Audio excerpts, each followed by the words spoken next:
لیکن یہ جنگ لڑنے والی تلوار نہیں ہے، یہ جنگ والی تلوار نہیں ہے، یہ حشمت کی تلوار ہے جس میں عزت ہے، شوکت ہے، جس میں سچائی سے کام کرنا ہے، علم سے کام کرنا ہے اور ہمیشہ صداقت کے ساتھ چلنا ہے۔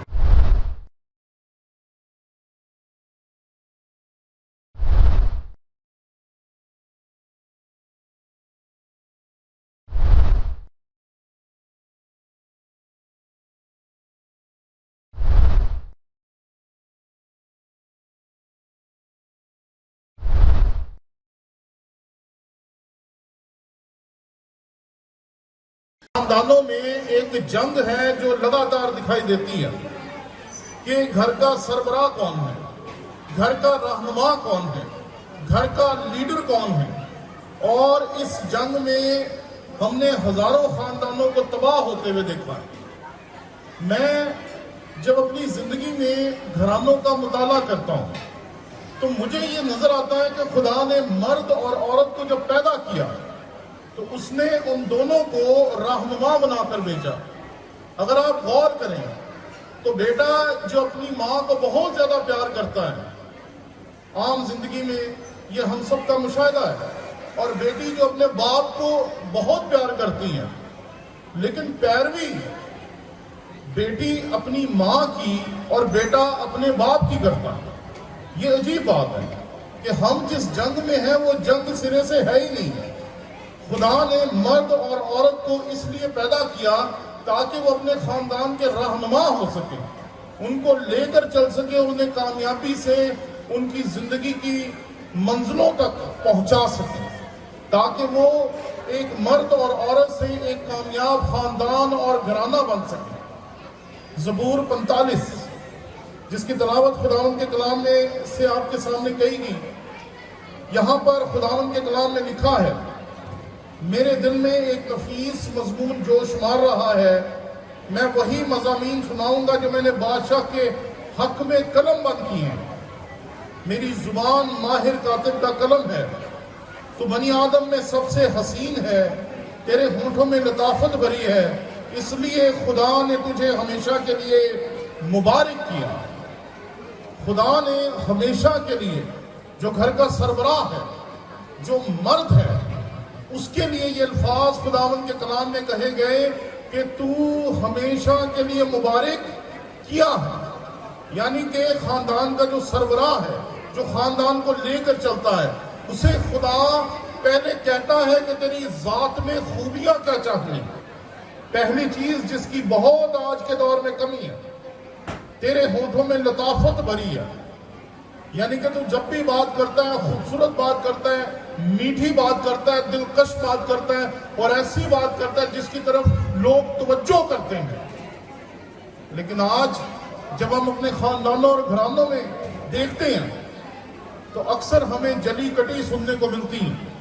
لڑائیاں، جھگڑے، فساد اور نفرتیں ملتی ہیں۔ حالانکہ ہونا تو یہ چاہیے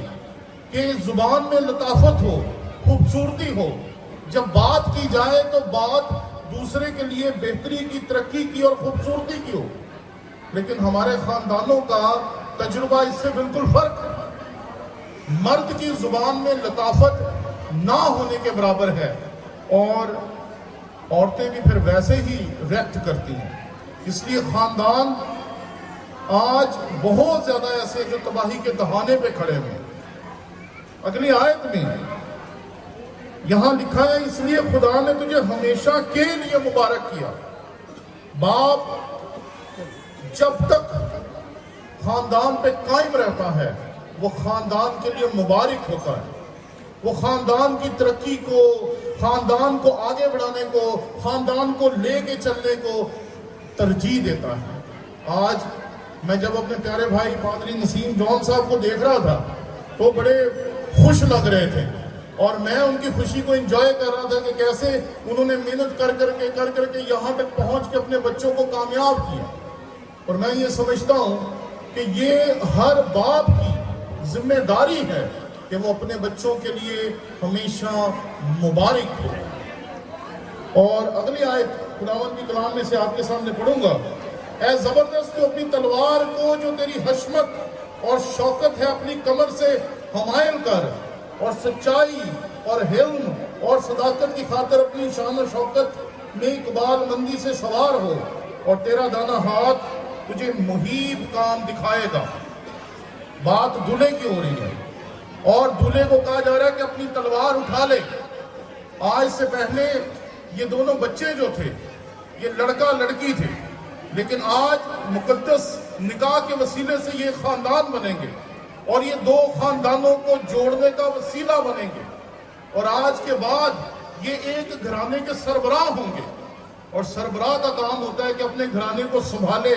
اس کی حفاظت کرے، اور اس کی حفاظت کے لیے جو کچھ کرنا پڑے وہ سر انجام دے۔ اس لیے خداوند کے کلام میں اسے کہا جا رہا ہے کہ اپنی تلوار کو اپنی کمر سے حمائل کر، لیکن یہ جنگ لڑنے والی تلوار نہیں ہے، یہ جنگ والی تلوار نہیں ہے، یہ حشمت کی تلوار ہے، جس میں عزت ہے، شوکت ہے، جس میں سچائی سے کام کرنا ہے، علم سے کام کرنا ہے، اور ہمیشہ صداقت کے ساتھ چلنا ہے۔ آج کی بناوٹی دنیا میں ہم بناوٹ کے بڑے شوقین ہیں، لیکن یہ بات یاد رکھیں کہ جس عمارت کی بنیاد بناوٹ پہ اور دو نمبری پہ رکھی جاتی ہے وہ بہت جلدی گر جاتی ہے۔ اس لیے آئیں ہم سب جو یہاں شادی شدہ لوگ موجود ہیں، جو گھرانوں کے سربراہ ہیں، میاں بیوی ہیں، اپنی روزمرہ زندگی پہ ذرا غور کریں کہ کیا ہماری زبان میں لطافت ہے، کیا ہم اس دلہے کی طرح جسے خداوند کے کلام میں کہا جا رہا ہے کہ اے زبردست تو اپنی تلوار کو جو تیری حشمت اور شوکت ہے اپنی کمر سے حمائل کر، سچائی سے چل، حلم رکھ، صداقت رکھ، اور پھر تجھے اقبال مندی اور باقی چیزیں بھی خداوند کے پاس سے نصیب ہوں گی۔ اس لیے آئیں ہم سب اپنی زندگیوں پہ غور کریں، اور سب مل کر چند لمحوں کے لیے نہ صرف اس جوڑے کے لیے دعا کریں بلکہ اپنی زندگیوں پہ بھی غور کریں کہ ہماری زندگیاں روزمرہ زندگی کی تلخیوں کی وجہ سے کس مقام پر پہنچ چکی ہیں۔ آئیں ہم اپنی آنکھیں بند کریں اور چند لمحوں کے لیے دعا کریں۔